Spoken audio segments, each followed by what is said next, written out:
That was the first Christmas after Mom died. And the first one where I truly realized I didn't have a family anymore. Not one that felt like mine. Eric sent a group text to the family with a photo of his tree and his kids opening gifts. Said something about Mom watching over us. I didn't reply. I just stared at it for a minute, then put my phone face down. I knew what he was doing. It wasn't love. It was performance. He'd always been the loud one. The one who joked too hard, hugged too long, made everyone feel like they were the only person in the room until he didn't need them anymore. People love that act. I used to, for a while. But here's the thing. 2 weeks after Mom passed, he told me she left everything to him. No discussion, no apology. Just a shrug and a guess she trusted me more. He said I could have the garage tools if I wanted. Then he sent me a Venmo request for half the funeral costs. I remember sitting there on the floor, back against the fridge, rereading the will he sent me. 2 pages, a generic template, notarized with a stamp that looked like it came off a clearance shelf. Everything left to Eric. Not a word about me. Not even my name. It didn't feel real. Not at first. Then it did. And it hit like a goddamn freight train. That night, I pulled out my mom's old file cabinet. The one with her pension papers, tax returns, all that stuff she never wanted to digitize. I hadn't touched it since we cleaned out her house. The smell of her cologne was still faint on the manila folders. That broke me more than the will did. She wouldn't have done that. Not her. She'd been fair to a fault. Gave us both the same Christmas money. Same birthday calls. Same hand-me-down guilt trips. But the paper said otherwise. And paper doesn't lie, right? Unless someone makes it lie. I didn't know it then, but that was the night I stopped grieving and started digging. Not out of revenge. Not even for justice. Just clarity. I needed to know if the person I loved was really gone before she died. Because if she really chose Eric over me like that, then I'd lost her long before we buried her. I kept quiet longer than I should have. That's the part one still regret. Not the silence itself, but how long I let it stretch. People at my brother count on that. On the ones who don't want to rock the boat. Who'd rather let something eat them alive than be accused of starting a fight. That was me. For too long. After Mom died, Eric moved fast. He emptied her house in a week, sold the car, shut down the landline, canceled the utilities, and listed the place with a realtor he knew personally. I was still going through her voicemail messages when the listing hit Zillow. He kept saying, this is what she wanted. Like that made it okay. Like that was the end of the conversation. I didn't even see the final version of the will until he emailed it weeks later, after I kept asking. Said it had been filed somewhere, and oh, I thought I sent that already. But I remember Mom telling me, not once, not twice, you boys split everything. No fights, punto. It was one of the last real things she said to me before the stroke took her voice. Her hand squeezed mine when she said it. Eric knew that, but I guess it's easier to rewrite the past when the only witness can't speak anymore. I tried bringing it up with a cousin. Just a quick, cautious, hey, did Mom ever mention anything to you about the will? And she got this tight look on her face and said, I'm sure she did what she thought was best. That was it. Like I was ungrateful for even asking. Funny how people react when money's involved. Or when the charming brother tells a good enough story first. I let it go, or tried to, for a couple more months. Kept working, pay my rent, walked through winter like a ghost. But something kept tugging at the edges of my brain. Little things. The notary's stamp was expired. The witness signature looked like Eric's old high school friend, the one who used a steel beer from gas stations. And the date on the will? It was 3 days after Mom was admitted to the hospital. She couldn't even hold a pen then. I remembered I was there. I helped her drink water with a straw. So either it was a miracle or something was off. And once I saw that, I couldn't unsee it. I printed out the will and stared at it for hours. The font, the wording, the spacing. It looked like something off a free website. Not the kind of document Mom would have trusted. Not after the way she kept every receipt in labeled envelopes. The woman never left a single thing unsigned. How could she leave me out completely? So I started going back. Through emails. Through calendars. Through medical records. If I was going to be alone, I might as well be right. The hardest part wasn't the paperwork. It was realizing no one else cared. I used to think the truth would be enough. That if I just laid everything out, side-by-side comparisons, dates, inconsistencies, someone would step in. Someone would say, wait a second, this doesn't add up. No one did. I sent an email to Eric. Calm, measured. Told him I had questions about the will. Mentioned the dates, the notary, the handwriting. I was careful, respectful even. Didn't accuse. Just asked. He replied with exactly 5 words. You always were the jealous one. That was it. No denial. No explanation. Just dismissal. Like I was a kid throwing a tantrum because I didn't get the bigger slice of cake. I read it 10 times. Not because I didn't understand it, but because I did. Perfectly. He wasn't worried. He wasn't even hiding it. And that's when I realized. He thought he'd won already. Not because of the money, but because I was alone. That's how people like him operate. They isolate you, cut you out, make you doubt yourself so thoroughly that you'd rather burn the truth than be called difficult. But I'd spent 20 years in IT. My entire job was built around spotting discrepancies, catching errors, proving what other people missed. So I treated this like work.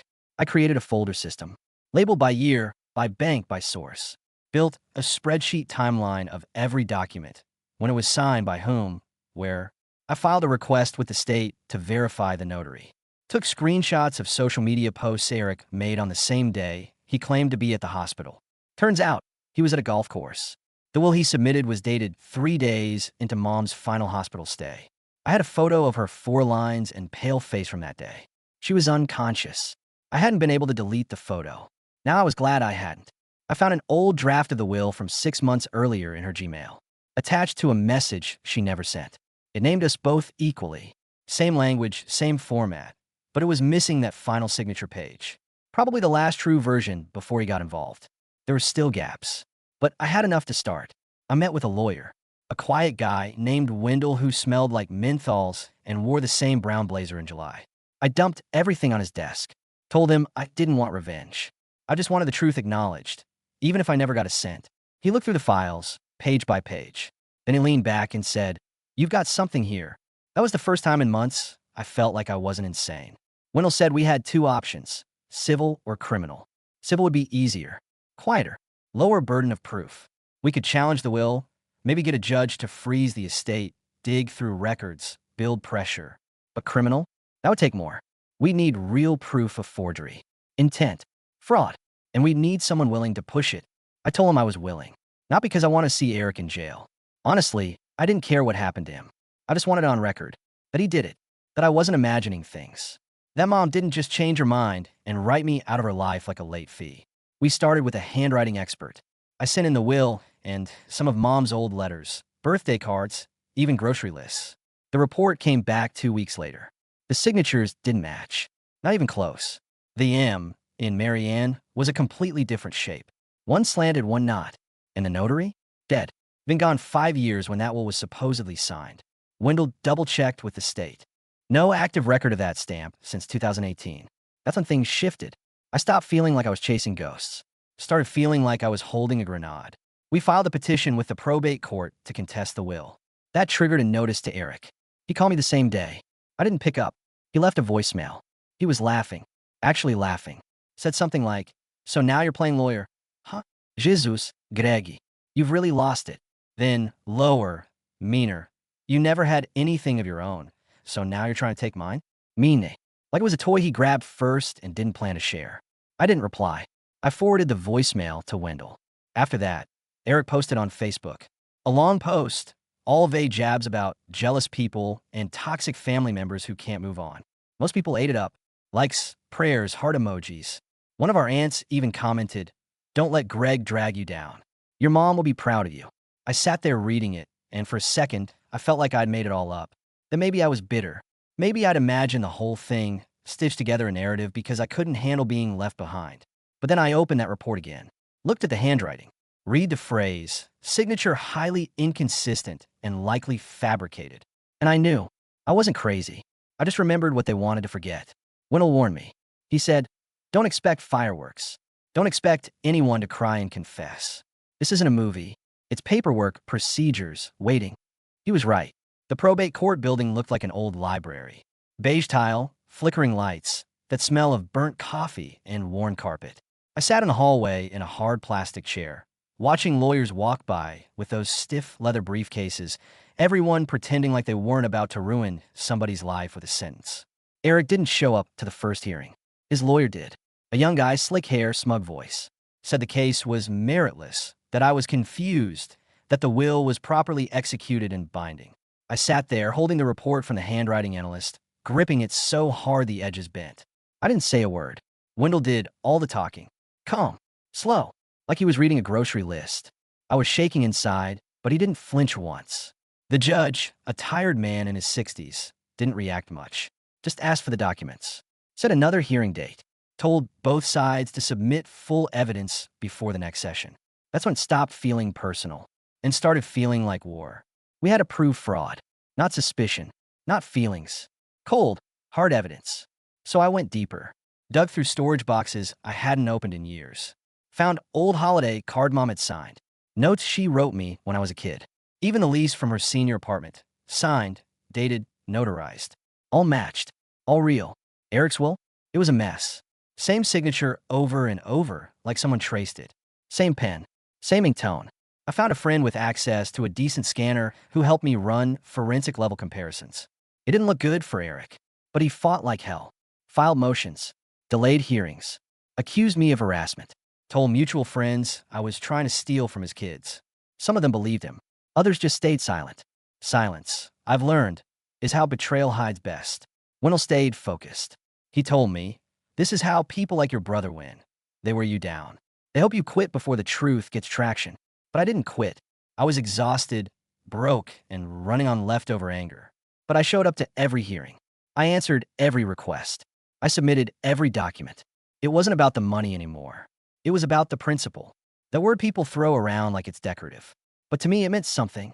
Mom raised me to keep receipts. Now I was handing them over. The court ruled in our favor, at least partially 6 months after we filed. They didn't call Eric a liar in so many words. Judges don't do that. But the language was clear enough. The document submitted as a valid will is determined to be inauthentic and inadmissible. That meant the forged will was out. And unless Eric had a real one stashed somewhere, the estate would default to intestate succession. 50-50 split, which meant I was back in. Wendell called me the day the ruling came through. Just said, check your email, then hung up. No celebración. No dramatic music. Just another line in a chain of facts. I opened the PDF and sat there staring at the screen for a long time. I should have felt vindicated. Triumphant even, but all I felt was tired. It wasn't over. Not by a long shot. Eric's lawyer filed an appeal 2 days later. Claimed procedural mishandling and bias. Total nonsense, but it bought him time. Meanwhile, the court appointed a special administrator to audit Mom's estate. That's when the real rot surfaced. Turns out, Eric had been draining accounts before she even passed. Small withdrawals here and there. Transferred her savings to his name. Used her credit card for errands. The special administrator submitted a report that used words like questionable activity, unauthorized access, and potential financial misconduct. Wendell handed me a copy and said, now we've got leverage. But it wasn't about leverage for me. I just kept thinking about Mom. Her last months. The way Eric smiled in photos with her. The way he posted updates like a doting son. All while skimming off her checking account in the background. He had her smiling in one hand and her debit card in the other. It made my skin crawl. And yet, no one in the family said anything. Not one message. Not one call. No, sorry, we doubted you. Nothing. They were silent when he robbed me. And they were silent when I proved it. I stopped waiting for apologies. Stopped needing them. The truth doesn't need applause. It just needs to exist. I hadn't planned on it. Honestly, it wasn't part of any strategy. But when the house Eric bought with Mom's money went up for foreclosure, I watched the auction listing every day like it was weather. 3 bedrooms, 2 baths, custom kitchen, backyard fire pit. The same house he'd shown off in family group texts like it was some kind of monument to his hard work. He used to say things like, Mom always believed in me. Now look what I built. What he built was a home made of fraud and fake smiles. Turns out, when you steal from someone and get caught, the courts aren't too generous about letting you keep what you bought with it. The judge froze his assets. The bank came next. I didn't tell Wendell at first. Just followed the online listing quietly. Watch the price drop. Watch the date change. Watch the photos disappear one by one. Then I made the bid. Cash. Quietly. Through a holding company, so Eric wouldn't know. 2 months later, I held the deed to the house my brother stole everything to buy. I didn't feel powerful. Didn't feel like I'd won. But I felt still. I waited until it was empty. Until the sheriff's office confirmed he'd vacated. Then I drove out there just to see it once. It was cold, of course. March in Ohio always is. The grass was dead. The driveway cracked. The house looked smaller than it did in the photos. I walked through each room. Living room. Kitchen. Hallway. I didn't touch anything. Just stood there. The echo was louder than I expected. Upstairs, I found an old photo frame left on a shelf. It was flipped face down. I picked it up. It was a picture of Mom. sitting on the porch of her old house, smiling, probably taken by Eric. For a second, I couldn't breathe. The moment hit hard, all of it. Her trust, his lies, the years in between. I put the frame back face down and left it there. I didn't need a trophy, just the knowledge that he couldn't come back. After I bought the house, I thought maybe I'd get some kind of message. A call, a text, even just a sarcastic email. Something from Eric. But I didn't hear a thing. He disappeared like smoke, deleted his social media, moved, probably in a hurry. I heard through someone, I won't name who, that his wife left him and took the kids. Said she didn't sign up for this. The guy who always had something to say suddenly had nothing. But the silence from everyone else? That stung worse. Not a single person in our family reached out. Not even after the court ruling. Not after the foreclosure. Not after the report confirmed the forgery. It was like they all just skipped to the next chapter. Pretended this one didn't exist. And maybe I get it. Nobody likes realizing they stood on the wrong side.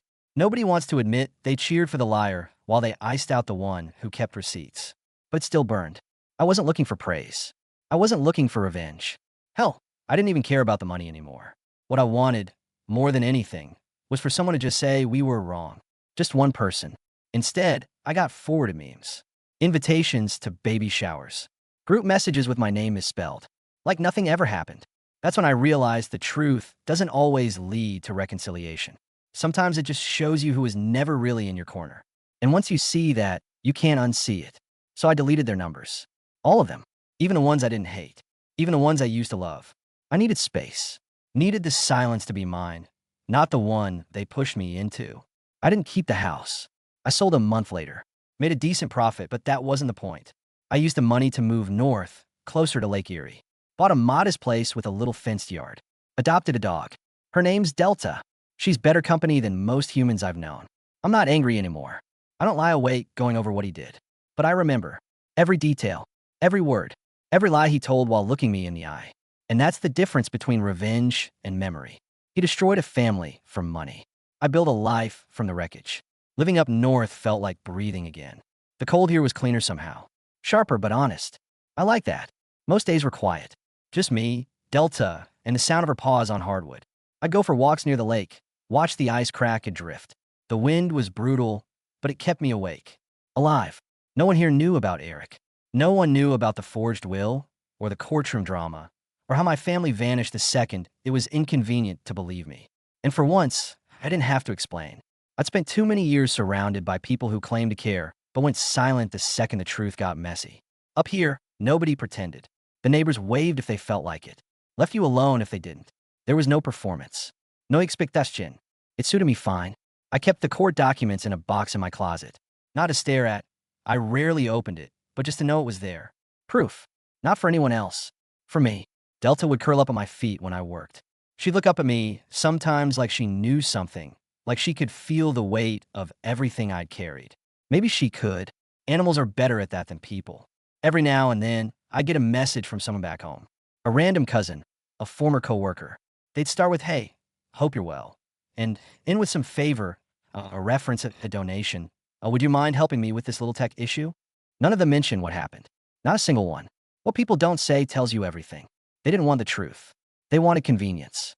They wanted the version of me that kept quiet, that kept the peace, that let Eric play golden boy while I swallowed everything whole. But that version of me is gone. He died somewhere between the second hearing and the moment I left that house. Now, I don't explain myself. I don't chase closure. I don't answer messages that start vague and end with a request.